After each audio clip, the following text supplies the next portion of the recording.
Hi and welcome to the very first episode of this channel will present various exciting XIs or dream teams based on whatever criteria we can think about. Today I'm going to try to put together the best possible team with players from Denmark, Norway and Sweden. Let's get started. By the way, I hope you will share your thoughts in the comments on how good this team would be if it existed in real life. And of course, which players you would put on a Scandinavian all-star team yourself.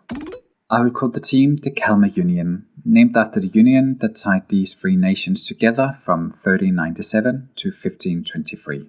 A simple name, and as a logo I'm also keeping it simple with the old flag of the union. Tactically I'm going with a classic 4-4-2.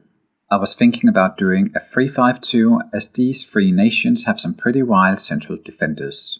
But I will do a 4-4-2 to allow me to consider more attacking-minded midfielders on the team. Good. Here we are. Sure, with his experience from top leagues around Europe, Sweden's Robin Olsen is not a bad goalkeeper at all. However, Kasper Schmeichel is probably one of the 10 best goalkeepers in the world at the moment.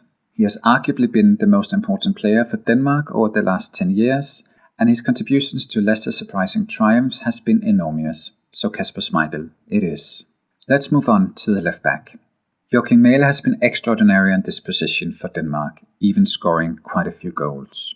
However, it isn't his natural position, so we'll go with Sweden's international Ludwig Augustinsson.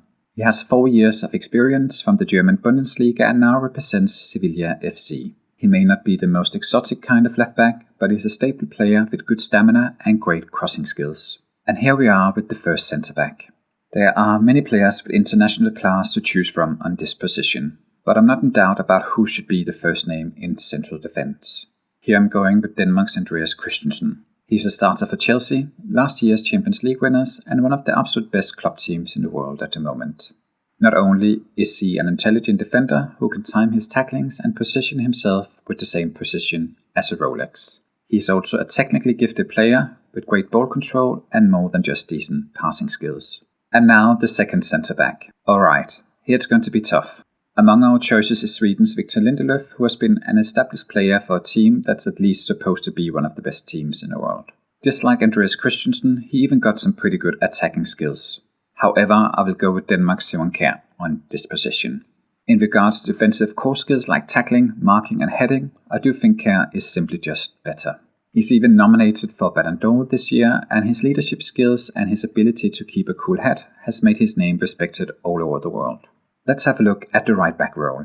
A solid candidate would be the Danish international Stryger Larsen, who has been an established player in the Serie A for Udinese the last 4 seasons. He's not bad at all, and it's hard to pinpoint any weaknesses in his game. But compared to Joakim Mæhle, another Dane, he isn't standing that much out. It's especially Mæhle's stamina that makes him a special player. And when stamina is combined with tactical intelligence and positioning, the result is a modern and versatile right back, who can contribute offensively as well as defensively. So Mæhle it is. Let's move a bit further up the pitch and pick a left wing. Denmark do of course have Damsgaard, who played an exceptional Euro tournament, and have shown glimpses of world class for his Italian side, Sampdoria. Another player who had an exceptional Euro spell, scoring 4 goals in 4 matches, is Sweden's Emil Forsberg. Damsgaard may be the player with the highest potential, but Forsberg has 6 solid years of experience from the German Bundesliga. He's a player that moves intelligently and creatively around the pitch, and combined with great technique, he is going to be our choice for the left wing. And now the attacking midfielder. Hadn't it been for Eriksen's accident during Denmark's opening game at the Euros, he would of course have made the team. Damsgaard is again another great candidate, but I'm going with Norway's Martin Ødegaard, who last season managed to establish himself at club level in La Liga, scoring 4 goals and delivering 6 assists. He was even named the Player of the Month in September. He has also found himself in the start 11 for his new club Arsenal, and who knows where his enormous potential can bring him if he establishes himself in the Premier League. Martin Ødegaard it is. Let's move a bit back on the pitch and pick a defensive midfielder. Another Norwegian with potential worth mentioning is Sander Berge.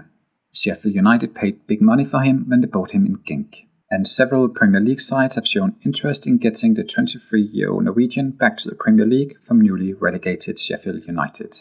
But even if he got back to the Premier League, he would still be a level or two beneath the Danish midfield warrior and Tottenham player Pierre-Emile Højbjerg. With his stamina and strength, he is a big presence on the central midfield. And with good tackling and passing skills, he can contribute defensively and attackingly. This was a no-brainer. Let's move to the right wing and pick our last attacking-minded midfielder. I hate to say it. Damsgaard saw you score on Wembley in the semi-final against England, and as a Dane, I know for sure that the whole country loves you for taking over for Christian Eriksen. But I'm not going to pick you for this team, as you haven't fulfilled your talent so much at club level. Instead, I'm going with Sweden's Dejan Kulusevski from Juventus. Representing such a big club itself makes him a great candidate for this team. But the 21-year-old has also shown that he's a remarkable young player, especially in the 1920 season where he got voted the best young player in the Serie A. Kulusevski, it is. And now on to the first forward. Is there any doubt who this should be? There is only one Lord of the North, and that is... I'm sorry, Bendtner, but there is a new Lord in town, and this Lord is a beast with a baby face. It is, of course, Norway's Erling Haaland.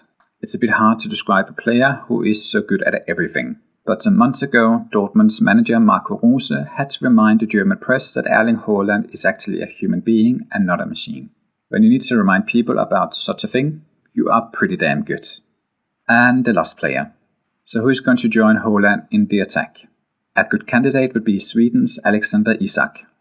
The pacey forward played a good Euro tournament, and even though he didn't score, he impressed with his unpredictable dribblings, which disrupted Sweden's opponents and made it possible for other players to thrive. With Real Sociedad, he has also got some pretty good success going at club level, but as long as Zlatan is still active, who by the way is Haaland's idol, Zlatan will join him in the attack for this Scandinavian side. Zlatan may have turned 40, but he is still physically strong and a huge mental presence that brings in inspiration for his team and evokes fear in the opponents. Zlatan and Haaland is going to lead the attack. Here we have them all together. Kasper Schmeichel from Denmark and Leicester in goal. The left back is Ludwig Augustinsson from Sweden and Sevilla, and Joakim Mæhle is our right back representing Denmark and Atalanta. Our central defenders are the Danish players Andreas Christensen and Simon Kjær, who represents Chelsea and AC Milan, respectively. On the central midfield, we got a Danish-Norwegian partnership with Tottenham's Pierre-Emile Højbjerg as our defensively orientated midfielder, and Arsenal's Martin Ødegaard as our more attacking-minded central midfielder. Both our wings are Swedish, with Leipzig's Emil Forsberg on the left and Juventus's Dejan Kulusevski on the right. Our two strikers are Norway and Dortmund's Erling Haaland, and Sweden and AC Milan's Zlatan Ibrahimovic next to him. So a pretty good team with players from the best leagues around Europe, but how good would they be if this was a real team? Could they take on and beat England, that Denmark lost to in the semi-final at the Euros? The obvious answer is yes, of course they could, as Denmark almost won that game. But England was generally the better team in that match, with Sterling breaking through the Danish defence several times. And some of the Danish players who didn't get elected for this team were not far off. But I do think with Zlatan and Haaland in the attack, that it would have been an equal game in terms of player quality. And when you got top-class strikers, you often win those close games, so I will say this team would beat England, but it would be a tight match. How about Brazil? Perhaps the best team in the world at the moment. Here I personally think Brazil would be favourites. A lot of the players in this Scandinavian side would match Brazil in terms of individual quality, but players such as Augustinsson and Mæhle may lack defensive quality to withstand Brazil. Another side that would be interesting to compare this team with is the Netherlands. Here I think this united Scandinavian team would be favourites and on a good day even win quite comfortably. But what do you think? And how do you think they would do at the Euros or in the World Cup? Could they win any of these tournaments? That was all from me for today. I hope to see you some other time.